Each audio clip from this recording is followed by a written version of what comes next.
नाशिकच्या शिवाजीनगरमध्ये 20 वर्षीय तरुणाचा खून झाला आहे। प्रेम प्रकरण की वैयक्तिक वाद?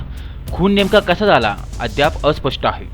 गंगापूर पोलीस ठाण्याच्या हद्दीतील शिवाजीनगर परिसरात एका 20 वर्षीय तरुणाचा धारदार शस्त्राने भोसकून खून करण्यात आल्याची धक्कादायक घटना घडली आहे।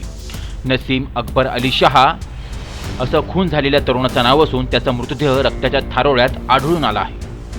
ही घटना नेमकी कोणत्या कारणामुळे घडली याबाबत अद्यापही स्पष्ट नसलं तरी प्रेम प्रकरण अथवा मुलीच्या छेडछाडीमधून हत्या झाली असावी असा पोलिसांचा प्राथमिक अंदाज आहे।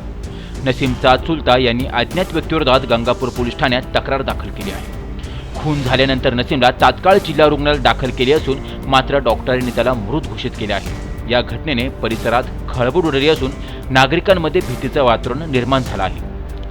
दरम्यान गंगापूर पोलिसांनी गुन्हा नोंदवून तपास सुरू केला असून हत्येचे नेमके कारण आणि आरोपीची ओळख पटवण्यासाठी पोलीस विविध शक्यतांचा तपास घेत आहेत। या प्रकरणी लवकरच महत्त्वाचा खुलासा होण्याची शक्यता वर्तवण्यात येत आहे। तुषार ठेपले, अटल न्यूज, गंगापूर।